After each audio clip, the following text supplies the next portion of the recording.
It was the year 1956, a time when Italy roared with the same boldness as its motorcycles, ready to challenge the curves of fate and the road. At that time, the motorcycle industry was experiencing extraordinary excitement, reflecting the vitality of a country that was rising again after the dark years of war. Among the protagonists of this season was AeroCaproni, a company from Trentino that at the Milan Motorcycle Show that year introduced the public to a new model with a mechanical heart and a dreamy vision, the Capriolo 125. This small yet great motorcycle made its debut alongside two well-known companions, the trusty 75, which already boasted the prestige of sporting successes, and the twin-cylinder Cento 50, a promising outsider. The 75, with its small yet tireless engine, had conquered long distances and regularity competitions, proving that class is not a matter of engine size. The Cento 50, on the other hand, despite aiming to be the queen of the range, struggled, still immature in its technical developments. In this context, it was natural for most eyes to focus on the 125, the new promise tasked with carving a path in a changing market, where mobility required not only economy but performance. The Italy of the economic boom no longer wanted to simply survive, it now wanted to race. However, the road of the Capriolo 125 was far from smooth. While enthusiasm for the new eighth of a litre grew, behind the scenes at AeroCaproni, a company restructuring was taking place that would deeply affect the future of the bike. It was February 1957 when the company transformed into Aeromir, a metamorphosis that paradoxically seemed to clip the wings of the newly born 125. For 2 whole years, the model remained largely unchanged, almost forgotten in a corner of the company's garage, while the old 75 continued to shine in the competitive scene. In fact, regularity was the natural stage for the 75, where its small but tenacious heart allowed riders to play a strategic game. Thanks to the smaller engine size, they enjoyed more favourable average speeds compared to larger competitors. It was a bike that, despite years of service, still knew how to dominate the terrain, becoming the brand's ambassador and relegating the 125 to a secondary role. It wasn't until the end of 1959 that the first signs of change began to appear.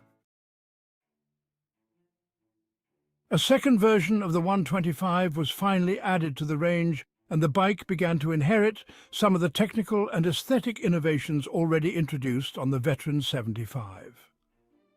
At the Milan Motorcycle Show that year, the Capriolo 125 was presented in 2 versions, the Normale and the Gran Turismo. But beware, because within this naming convention there was a small paradox. The Normale actually sported a bold and sporty design, so much so that when it was launched it was renamed Deluxe, a name that suggested care and refinement. If there was one area in which the Capriolo 125 didn't make compromises, it was its engine. The 15-degree inclined single-cylinder, true to the engineering philosophy of the parent company, boasted a single overhead camshaft with a bucket tappet system. It was an elegant and complex setup, almost aristocratic in its precision. The vertical shaft, driven by a worm gear, transmitted motion to the cam via a bevel gear. The 63-degree inclined valves worked like dancers in a harmonious pas de deux, being actuated by cylindrical springs. The transverse configuration of the crankshaft was a step forward compared to the longitudinal solution adopted on the 75.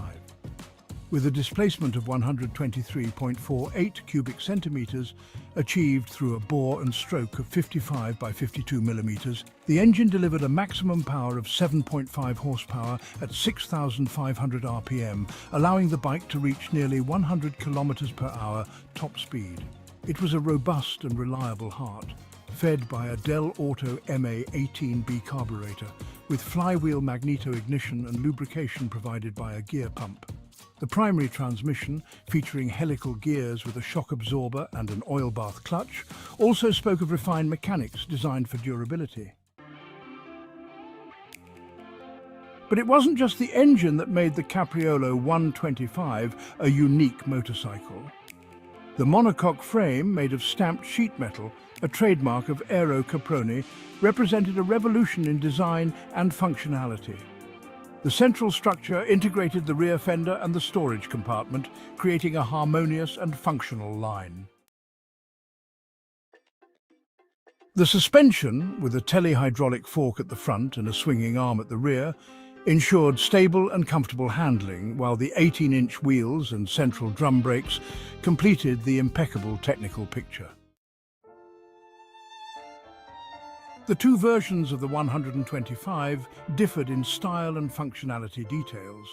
The deluxe version appealed to sportier riders, with a lowered handlebar, a long two-seater seat, and an angular tank designed to position the rider in an aerodynamic posture. The Gran Turismo, on the other hand, focused on comfort, with a higher handlebar and a wider seat, though less suited for carrying a passenger. Even the paint schemes told different stories: light blue for the Gran Turismo, burgundy for the Deluxe. Despite its qualities, the Capriolo 125 never managed to establish itself as a market leader. The promotional effect of sporting successes, though significant, was not enough to revive a company that shut down for good in 1962. Thus, the Capriolo 125 remained a symbol of an era, a mechanical dream that reflected the ambition and ingenuity of an Italy racing toward the future. Today, decades later, the Capriolo 125 survives in the memories of those who loved it and in the eyes of those who spot its elegant profile at vintage motorcycle gatherings. It is a testament to a time when every curve was a challenge, every straightaway a promise of speed, and every engine a heart beating in unison with that of its rider.